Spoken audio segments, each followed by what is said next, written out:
the Chevrolet Corvair Corsa Turbo stands out as one of the most unique and unconventional performance cars from the 1960s, a time when American manufacturers were deeply immersed in the muscle car wars.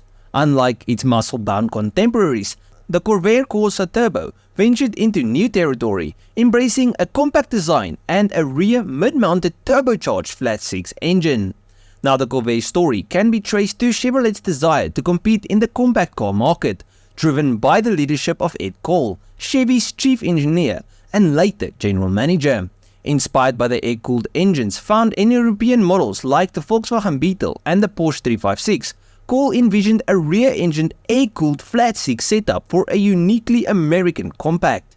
Introduced for the 1960 model year, the Corvair broke from Detroit's norm with its revolutionary design. Initially offered with a naturally aspirated engine, the Corvair became a success back then, but they wanted more oomph out of this performance vehicle. So in 1962, Chevrolet introduced a model that would mitigate the power issues. You see, they built a turbocharged version of its flat-six engine in the Corvair Monza Spider, making the Corvair one of the first mass-produced American cars to use a turbocharger. This move positioned the Corvair as a true competitor to the European sports cars, yet it was also the beginning of a storied and somewhat troubled history. By 1965, Chevrolet had extensively redesigned the Corvair, leading to the introduction of the second generation model. With a sleeker design and improved mechanics, the new Corvair was more refined and decidedly modern.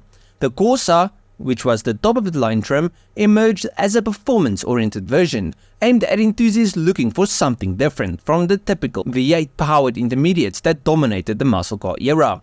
Available only in coupe and convertible body styles, the Corsa offered a more elegant aesthetic with its silver cove panel, bespoke badges, chrome accents and enhanced instrument cluster. Under the hood, the Corsa came standard with a 164 cubic inch or 2.7 litre naturally aspirated flat-six engine, producing 140 horsepower. But for those craving a bit more, Chevrolet offered the turbocharged version of the engine that we spoke about a bit earlier. This engine was called the Turbo Air 6, which produced 180 horsepower and 232 pound-feet of torque, making it the most potent Corvair ever built. Now, what set the Corvair Corsa Turbo apart from most other American cars of its time was its turbocharged engine mounted at the rear. This engine, coupled with the car's unique rear drive transaxle, created a driving experience that was more akin to an European sports car than anything else produced in Detroit during that time. The turbocharged engine provided up to 10 pounds of boost, which translated to a respectable 180 horsepower, as I said previously. That power was actually quite impressive when paired with the relatively small and lightweight Corvair. Now, that power paired with a 4-speed manual transmission and a heavy-duty suspension made the Corsa Corvair quite a fun car to drive. But unfortunately, its straight-line performance wasn't all that great, with Motor Trend recording a 0 to 60 miles per hour time of 10.9 seconds and only a top speed of 114 miles per hour. Which meant that the Corsa Turbo couldn't compete with the likes of Pontiac's GTO or the Chevelle Malibu SS in a straight line, but it offered a more refined and balancing driving experience, thanks to its independent suspension and its nimble handling. So in theory, in the corners, this car would be a lot more fun. But I will say, the rear weight bias from the engine and the transaxle did make the car a little, let's say, lively in the corners, making the car's rear end a little loose, and if you weren't a skilled driver, this could quickly come to bite you in the ass.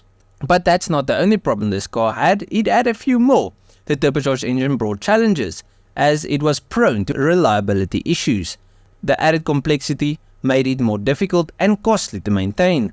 But with all of that said, even though it was a problematic and difficult to drive car, she gained an almost cult following, with many enthusiasts falling in love with these cars. Now, the Corvair Corsa Turbo was produced only for 2 model years, 1965 and 1966, and by 1966 the model sales had plummeted, partly due to the public's growing concerns over the Corvair's safety, fueled by Ralph Nader's book, Unsafe at Any Speed. Despite being unfairly criticized, the Corvair's reputation suffered, leading Chevrolet to discontinue the turbocharged engine after 1966 and eventually phasing out the Corvair altogether by 1969. In terms of production numbers, the Corsa Corvair Turbo was relatively rare. In 1965, Chevrolet built 7,206 turbocharged Corsas, while only 1,959 units were produced in 1966. This scarcity adds to its appeal as a collectible car today, although it remains more affordable than many other American classics from the 1960s. To end it off, today the Corvair Corsa Turbo occupies a unique place in automotive history.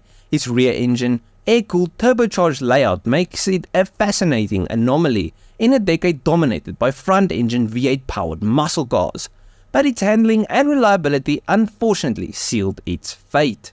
But at the end of the video, please let me know what you guys thought of the video and what do you guys think of the Corvair.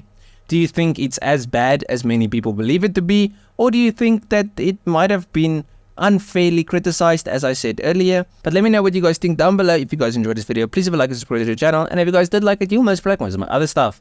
So just go through my channel, see if there's something else I like. I'll check you guys in the next one. Cheers, eh?